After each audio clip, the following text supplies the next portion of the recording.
ভাইকে রাখি পরানোর জন্য মুম্বাই থেকে হাওড়ায় এসেছিলেন বোনেরা, কিন্তু আরজিকর হাসপাতালে ভাঙচুরের ঘটনায় কলকাতা পুলিশের হাতে গ্রেপ্তার হয় ভাই চিরাগ ঝাঁঝারিয়া। তাকে শিয়ালদা আদালতে তোলা হলো। বিচারক পুলিশ হেফাজতের নির্দেশ দেয়। বুধবার 14ই আগস্ট গভীর রাতে আরজিকর হাসপাতালে তাণ্ডব এবং ভাঙচুর চালায় দুষ্কৃতীরা। এই ঘটনার তদন্তে ইতিমধ্যে কলকাতা পুলিশ 25 জনকে গ্রেপ্তার করেছে। আর যাদের গ্রেপ্তার করেছে তাদের মধ্যে আছে মধ্য হাওড়ার বাসিন্দা চিরাগ ঝাঁঝারিয়া। তার বাড়ির লোকজন এই খবর পেয়ে কান্নায় ভেঙে পড়েন।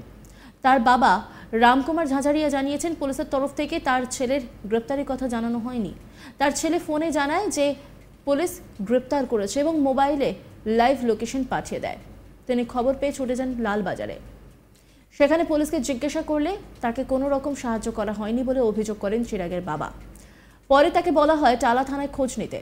সেখান থেকে আবার লালবাজার খোঁজ নেওয়ার জন্য বলা হয়, কিন্তু এদিক ওদিক ঘোরাঘুরির পরেও কোনো রকম সদুত্তর পাননি দুশ্চিন্তায় থাকা বাবা।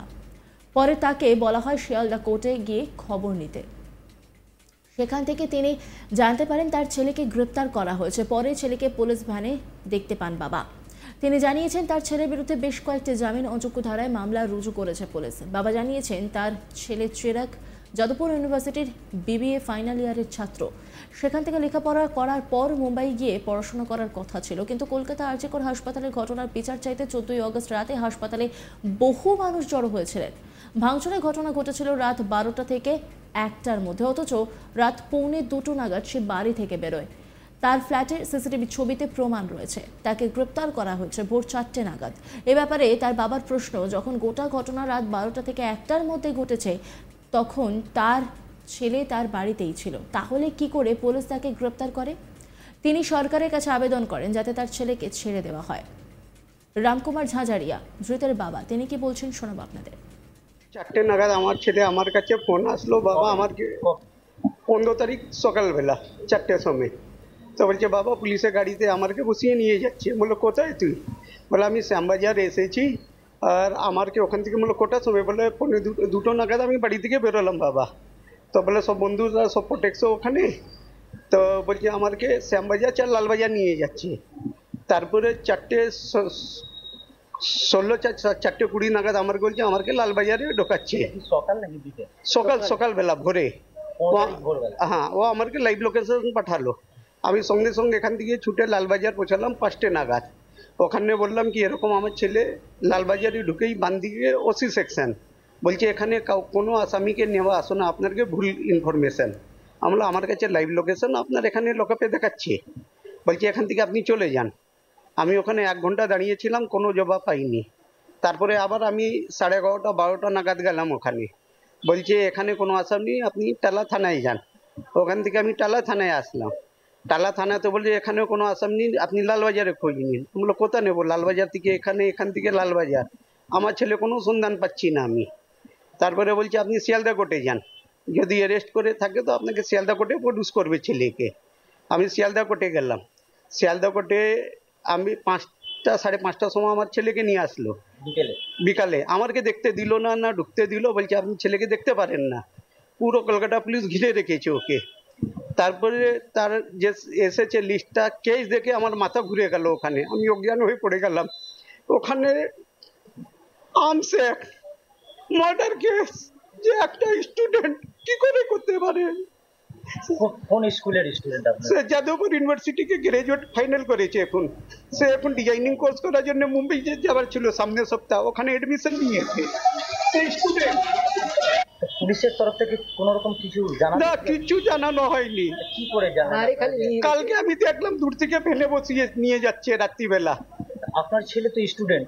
স্টুডেন্ট সেখানে কি প্রোটেস্টে গেছিল না কি করতে গেছিল? সে বন্ধু প্রোটেস্টে গেছে, সব বন্ধুরা সব মিলে গেছে ওখানে। 2টোর সময় এখান থেকে বেরিয়েছে। লেকিন ঝামেলা তো হয়েছে তো 12টা থেকে 1টার মধ্যে। সে 2টো অবধি তো বাড়িতে ছিল আমার। সেটা প্রমাণ আছে? হ্যাঁ প্রমাণ, আমার সিসিটিভি ফুটেজ সব আছে। বাড়ি থেকে বেরোচ্ছে সে।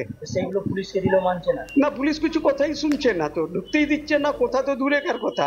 লালবাজার কি কি কেস দিয়েছে জানলেন? লালবাজার তো অনেক সেকশন দিয়েছে ওর উপরে। তো সেকশন দেওয়া হয়েছে? কোনো রাজনীতি না, কিছু করে না। সে কোনো পার্টি পলিটিক্সে নেই, কিছু নেই। সে এই যে স্টুডেন্ট, সে এই যে বাচ্চা, সব বাচ্চারা আছে সব প্রোটেক্টে, সব বলছে কি ভাই অত বড় হয়েছে, ভাই এই যে স্টুডেন্ট। ওদেরই থাকে কি অত বড় কাণ্ড হয়েছে। দেখতে চলে গেছে, কার দিকে সন্দেহ, কি আপনি মনে করছেন ফাঁসানো হয়েছে নাকি? এটা তো পুরো ফাঁসানো হয়েছে, এটা তো 100% ফাঁসানো। পুলিশ অ্যাকচুয়াল আসামিকে ধরছে না, যে স্টুডেন্ট ইনোসেন্ট পার্সনকে তুলে নিয়ে যাচ্ছে। আর কাল রাত্রি থেকে আমার ছেলে কোথায়, কোনো খোঁজ খবর নেই, কিছু নেই, কোথায় রেখেছে না রেখেছে ওকে। কোন ফুটেজ আছে আপনাদের? হ্যাঁ, আমার কাছে পুরো সিটি, রাত্রি এই 2টো নাগাদ বাড়ি থেকে বেরিয়েছে। এই ঘটনা পাওয়ার পর বাড়ির লোকজন কান্নায় ভেঙে পড়েন। বোন রাখি উপলক্ষে মুম্বাই থেকে এসেছেন ভাইকে রাখি পরাতে, কিন্তু ভাইকে রাখি পরাতে পারলেন না। এই নিয়ে একটা রিপোর্ট তুলে ধরেছেন আমার কলিগ বৈদ্যনাথ, দেখাবো আপনাদের। মুম্বাই থেকে হাওড়া কলকাতা এসে পৌঁছালেন এক বোন ভাইকে রাখি বাঁধার জন্য, কিন্তু সেই রাখি বাঁধা হলো না। কারণ 14ই আগস্ট রাত ও 15ই আগস্টে যে আরজিকর কাণ্ড হয়েছিল, সে তার প্রতিবাদে বহু সংখ্যায় মানুষ জড়ো হয়েছিলেন। আর সেই প্রতিবাদে সামিল হয়েছিল মধ্য হাওড়া চারুচন্দ্র সিং লেনের বাসিন্দা চিরাগ ঝাঝারিয়া। সেইখানে ভোরবেলা 4টের সময় তাকে কলকাতা পুলিশ গ্রেপ্তার করে। এমনই তিনি জানিয়েছেন। তার বাবা, চিরাগের বাবা রামকুমার চিরাগ ঝাঝারিয়া যেটা রয়েছেন, তিনি জানিয়েছেন যে ভোরবেলা 4টের সময় তার ছেলে তাকে মোবাইলে ফোন করে জানায় যে তাকে কলকাতা পুলিশ অ্যারেস্ট করেছে, তাকে সম্ভবত লালবাজার বা অন্য কোনো জায়গায় নিয়ে যাচ্ছে। আর ও তড়িঘড়ি সে মোবাইলের লোকেশন শেয়ার করে দেয়।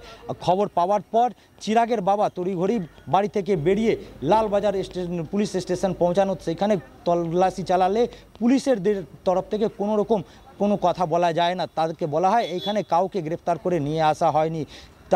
তিনি সেখানে দীর্ঘক্ষণ অপেক্ষা করেন। পরে তাকে বলা হয় যে টালা থানা গিয়ে তিনি খোঁজ নিতে পারেন। পরে তিনি টালা থানা গেলে খোঁজ নেওয়ার পর সেইখানেও বলা হয় যে এইখানেও কাউকে নিয়ে আসা হয়নি।